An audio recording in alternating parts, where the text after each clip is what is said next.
dia, nós estamos começando mais um programa Caminhos de Sucesso e o tema de hoje é muito importante para todos aqueles que têm o seu empreendimento e muitas vezes não dão relevância para o que se chama recursos humanos. E para falar sobre recursos humanos, eu convidei hoje uma pessoa muito especial, conheço essa pessoa já há uns 2, 3 anos, vi vários trabalhos que ela realizou e como ela é realmente uma consultora de sucesso na área, nada mais justo do que estar aqui no nosso programa. Eu estou falando de uma brasileira italiana, nascida em São Paulo, na capital, no dia 31 de agosto, 3 pontinhos. Eu falei para ela que eu não vou falar da idade, se bem que ela me autorizou, se ela quiser ela fala da idade dela, ok? Ela tem fluência em idiomas inglês, italiano e espanhol. É formada em comunicação social pela Unip, é pós-graduada em orientação de carreira pela FIA-USP, né? E também tem especialização em comunicação empresarial na The London School of Journalism em Londres. Você é colega também, é jornalista. Uhum. Líder, coach pela Arvoredo Assessoria e Desenvolvimento, coach sênior pelo ICI, Integrated Coaching Institute, e Professional Certified Coach pelo ICF. Ela vai falar um pouquinho o que vem a ser essa certificação, porque necessita de um determinado tempo e horas de trabalho especializado na área, não é simplesmente chegar, fiz o cursinho, sou especializada, não. Tem que fazer o curso e demonstrar que realmente conseguiu entender e fazer o que ela está fazendo. Ela é a Vera Paiotti, certo? Certo. Sócia-diretora da Realizar Estratégias Organizacionais e membro do Conselho Consultivo da Quilombo Empreendimentos.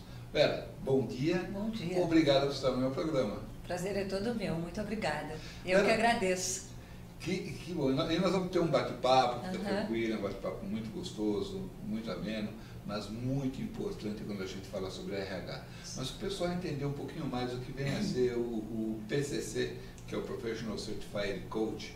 Explica para eles como se consegue uma qualificação como essa. Tá. Antes disso, me permita dizer que eu tenho 40 anos de carreira e, portanto, 61 de idade. Pronto, porque ela falou. Não tem jeito, né? A idade vem. Eu tenho 60 também, então tá bom. Tá tudo certo, é. Então, o PCC, ele é uma formação que você tem que provar para a instituição americana, que seria um tipo de uma OAB dos coaches no mundo, né? Ela fica nos Estados Unidos. Você tem que provar pelo menos 750 horas de coaching aplicado. E fora isso, ele tem a validade, você tem o título por 3 anos, o que eu acho maravilhoso, porque a cada 3 anos você tem que provar que você fez reciclagem de estudos que vão atender a sua clientela. Porque tudo acontece muito rapidamente no mundo hoje em dia. Então, eu sou contra essas certificações que você faz um curso em 1979 e esse curso aparece no teu currículo até hoje. E você, a única vez que você fez o curso foi a única vez que você mexeu com aquilo. É fantástico. Então, tem muita gente que faz isso nos seus currículos também, fica a dica, tá? O importante é realmente reciclar. É uma instituição muito séria, por isso que eles têm essa condição que eu aprecio bastante. Vamos entrar direto no tema? Vamos lá.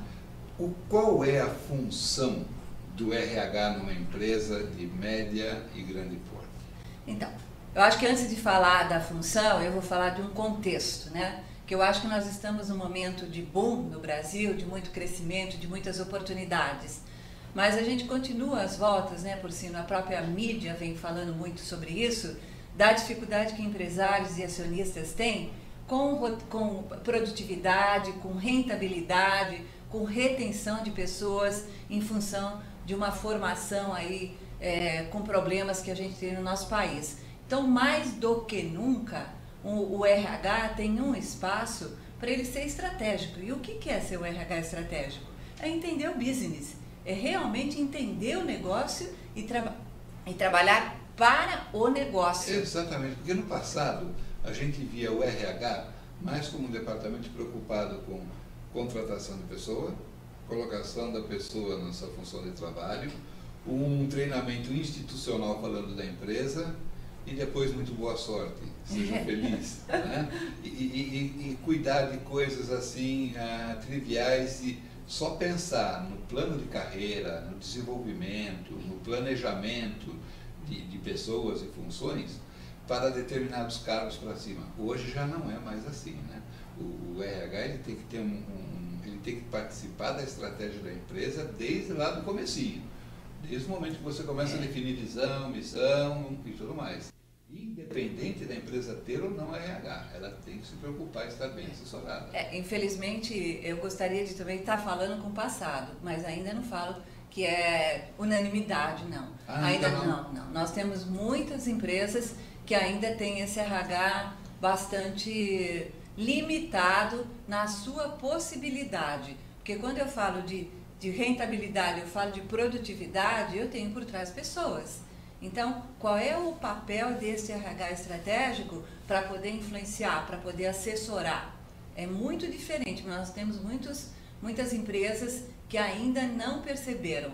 Ainda tem aquela sintoma de que RH é área geradora de custos, né? Realmente, essas coisas todas custam, mas a gente precisa ampliar esse olhar, e agora a minha fala é com o empresário, não é com o RH, do retorno desse investimento. Então, diz para o empresário, então, agora, já que você está falando comigo, gostei do foco que você deu, o enfoque da coisa, quais são os principais problemas que encontra uma profissional de RH, seja ela da empresa ou independente, trabalhando a nível de consultoria, para que realmente o RH tenha uma função proativa dentro da empresa, tenha uma função de gerar produtividade, lucratividade, como realmente deve ser.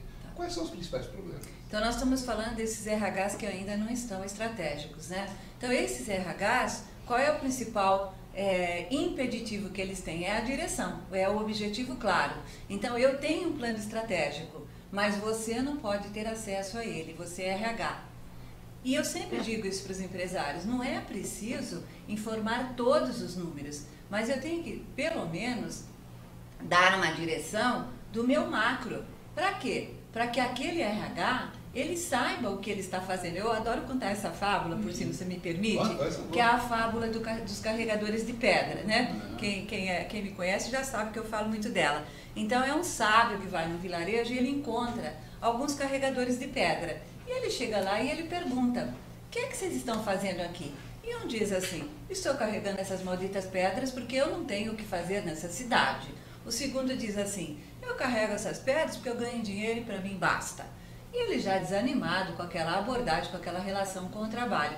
E aí finalmente o terceiro diz, eu, senhor, carrego essas pedras porque eu estou na catedral que esse país já teve.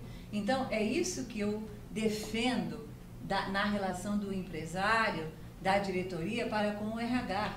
Ajude-os a serem construtores de catedral, a entenderem o seu negócio e trabalhar. Então, missão e visão claras e prática, teoria e prática coerente, né? Valores também com coerência na aplicação, dados do plano estratégico essenciais para ele poder saber o que é prioritário e a direção. E a cada ano eu tenho que ter metas do negócio estabelecidos. Esse ano o que é que vale mais? É conquistar cliente, é reter cliente, é lançamento de produtos? Eu preciso ter um norte para eu poder entender como é que eu faço esse apoio.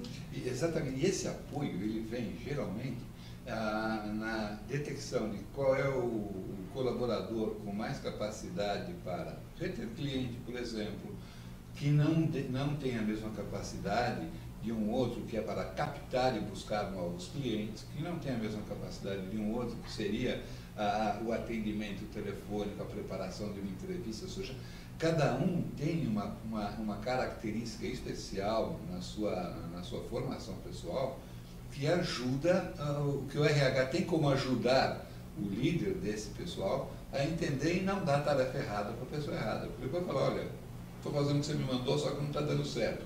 Claro, você errou na detecção de quem tem a melhor competência para fazer alguma atividade. Isso me leva a crer que a profissional do RH, além de ela entender de toda a empresa, ela tem que ser uma excelente negociadora. Ela tem que ser, eu sempre falo assim, né, que o papel de quem quer carreira de RH, querendo brilhar na frente, está na carreira errado, porque a RH ela tem que brilhar atrás dos bastidores. Exatamente. Ela é uma negociadora, ela é uma influenciadora, ela é o tal do inglês lá do advisor, né? Ela que é realmente que vai fazendo aconselhamento e suporte. Se ela ver a força e a importância que ela tem nesse back, ela vai se dar muito bem na carreira. Realmente, ela tem que ter uma capacidade a paciência e a capacidade de influenciar. Porque quando você fala pôr a pessoa certa no lugar certo, talvez eu não tenha essa pessoa dentro de casa.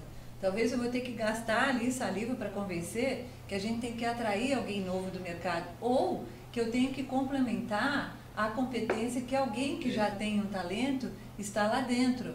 E tudo isso acaba sendo investimento. Exatamente, mas é um investimento onde a gente fala, é muito comum hoje em dia, todo mundo falar, eu tenho que fazer um investimento para melhorar meu capital de giro, para melhorar minha produção, para melhorar a minha ação dentro do mercado. E muitas vezes pensa no número e não pensa na preparação do seu maior capital, que é o ser humano que está trabalhando dentro da empresa. E esse capital começa desde quem está definindo todas as estratégias até quem está operacionalizando isso. Isso começa com uma com um correto desenvolvimento de um job description, de uma descrição de posto, de uma descrição de atividade e o que você falou lá no começo, definição das metas da empresa. Aonde eu quero chegar, o que eu quero fazer, como que eu quero fazer. Como você ajuda o empresário a descobrir isso daí? Porque o cara comercial quer vender, o cara de produção quer produzir, o cara da logística quer entregar. Você praticamente tem que pegar tudo que eles estão fazendo e ser aquela eminência à parte que vai falar isso vai acontecer dessa e dessa maneira. Hoje eu vejo dois departamentos muito importantes numa instituição, financeiro e RH, que é quem ajuda o diretor, o CEO, ou quem está dirigindo a empresa a tomar seus rumos. É certo isso hoje em dia? Perfeito. Tenho realmente uma interação muito maior e está sendo dada uma importância maior. E eu quero até fazer aqui um elogio para as empresas brasileiras, que eu sempre trabalhei em multinacionais durante a minha carreira executiva, nos anos todos que eu fui diretora de empresas, sempre com RH estratégico, com essa abordagem, mas também com aquele grande guarda-chuva corporativo que te ajuda, né, a ter programas modernos e de impacto. E eu conhecia pouco das nacionais. E agora que eu estou há 5 anos na consultoria, eu estou sentindo um grande orgulho do empresariado brasileiro, como eles têm investido em pessoas e como eles percebem a agregação de valor do recursos humanos para o seu negócio. Acaba aquela fase de tirar leite de pedra e começar a comprar o leite correto para colocar dentro da empresa. O pecado ainda é um certo paternalismo, que é a dificuldade de eu trocar líderes que não conseguem se modernizar ou investir na liderança. Sabe que outro dia estava aqui no programa um grande empresário brasileiro, o Álvaro Aulas, que é o dono do Bar Brahma, e ele falou de uma coisa muito importante que eu acho que tem a ver com o que você está falando agora. É a matemática das atitudes. Como é isso? Não importa a você ser paternalista, você não pode ser paternalista com as pessoas, com os colaboradores, com os fornecedores, porque você não pode colocar em risco o seu negócio. E se você é paternalista em demasia, pensa muito na pessoa que está com você há muito tempo, em determinado momento essa pessoa não está rendendo o que a sua empresa está necessitando, e aí você não vai ter nem mesmo a empresa para poder ser o pai daquela pessoa. Então você tem que tomar a atitude certa. Chama essa pessoa, verifica o seu perfil, verifica se realmente ele tem condição de continuar na empresa ou até realoca. Em último caso, é uma despesa porque realmente não conseguiu ser o que é. A atitude, é o que você falou agora há pouco, é a atitude. Se não tem atitude, você não consegue chegar em lugar nenhum, se você não tem a visão da RH para te dar essa diretriz. Eu não conheço o Álvaro, mas olha, nota 10 para a visão dele, eu acho que tem muito a ver com isso. E eu tenho falado muito assim, do mindset da liderança. Liderança é tão importante quanto, né, o tema de liderança é tão importante quanto esse tema do RH estratégico mais ligado no business. A gente tem muitos líderes ainda ancorados em outras décadas. Então eu tinha uma área de conforto lá nas décadas dos anos 80, no quadrado da gestão, no militarismo, né? É toda uma época assim que ela foi encaixada.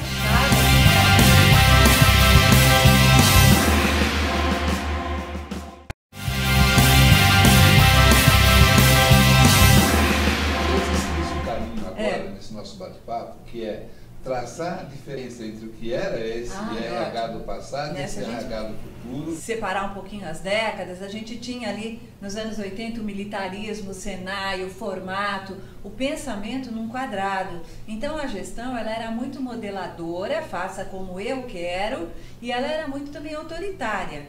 E isso vai indo até os anos 90, quando chega a tecnologia de informação, que aí a máquina vem para ajudar, mas ela acaba criando um boom na gestão, porque descobre-se que os líderes não sabem trabalhar por processos, os líderes têm dificuldade de fazer as pessoas trabalharem em equipe, com visão mais abrangente, e aí foi o ano que nasce a inteligência emocional, lá em Harvard, porque todo mundo ficou preocupado com a queda de produtividade nas organizações. E quando vem a inteligência emocional, é sabido então no mundo empresarial que tem que saber motivar, que tem que saber fazer gestão participativa, que tem que saber trabalhar com empatia. E aí os líderes têm que correr atrás de adaptar o seu modelo. Muitos o fizeram e continuam muito bem em suas carreiras.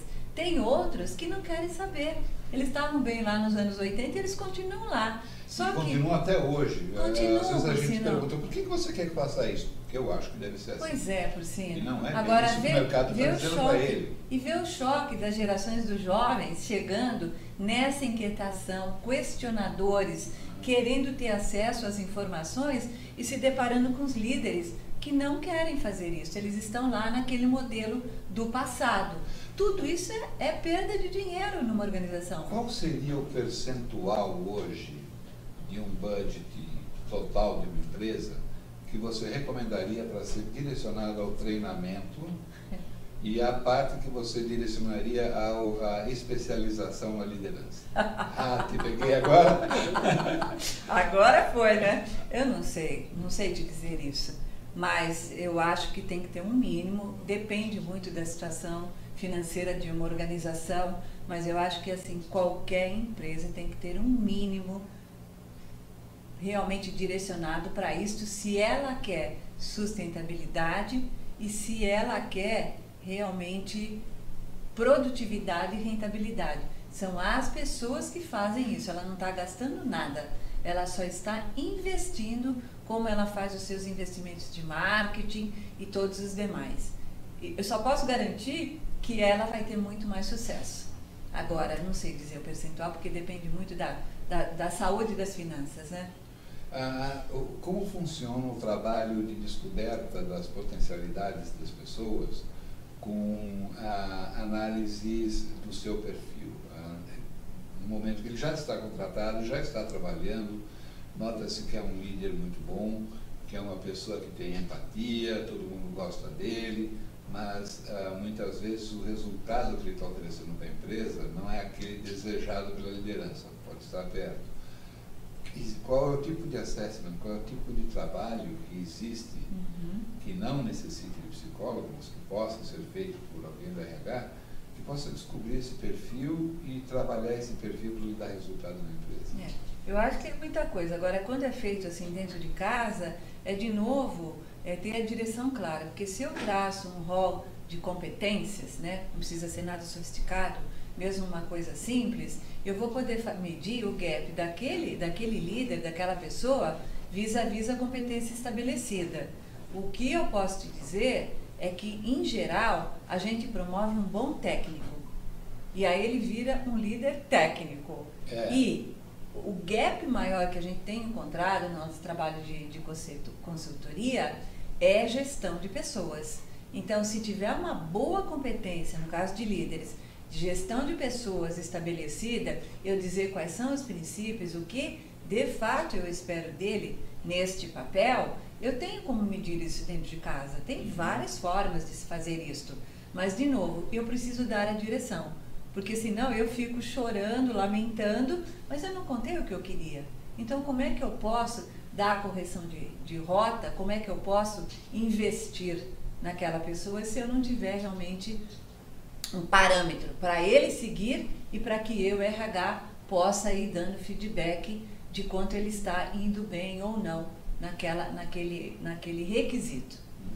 Para uma média empresa é simples fazer um trabalho como esse? Uma grande empresa existem processos enormes de trabalho, existem muitos estudiosos que lançaram radar 360, radar isso, radar daquilo, fazem um assessment sobre o seu perfil. Às vezes, uma coisa que eu não gostava, que era a entrevista do seu chefe com você, quer dizer, que ele te avalia pelo que ele imaginava, esperava de você, e não pelo que você realmente está dando resultado, em vista de todas as outras áreas com que você interage, você atua.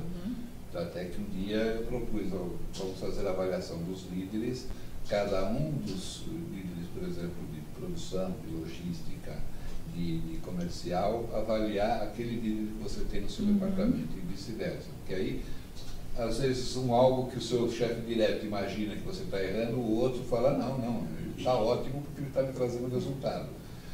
Existe alguma coisa que se possa aplicar, assim, para a média empresa também? Então, Porcino, eu acho que não é tão simples, é de alta responsabilidade. Nós estamos mexendo com vida de pessoas, com carreiras de pessoas, tem que ter famílias, tem que ter muito investimento para realmente ser um trabalho imparcial e sério. Agora, se a empresa não tem como consultar especialistas para ajudar numa implementação de um programa de instalação de competências, avaliação de desempenho e habilidade técnica de dar e receber feedback, ela tem acessos a várias informações no mercado. Ela vai correr alguns riscos pela falta de experiência. Exatamente. Mas ainda assim daria para ela começar a fazer programas mais simples. O ideal mesmo é contratar especialistas no mercado, né? Então, de novo, a gente está falando de um investimento que é um único, porque depois eles tocam. Ele não vai criar dependência de consultoria. Ele vai implementar uns programas e depois, dentro de casa, eles vão só amadurecendo e performando cada vez melhor pela prática, porque nunca, mesmo que contrate uma consultoria, nunca a primeiro momento de uma avaliação de desempenho vai sair perfeito. A gente vai aprendendo e vai... Não dizem que confiança, para se ter, tem que comer um saco de sal juntos? Não, é a questão da relação e da confiança entre líder e equipe. Isso vai crescendo ao longo do tempo, né?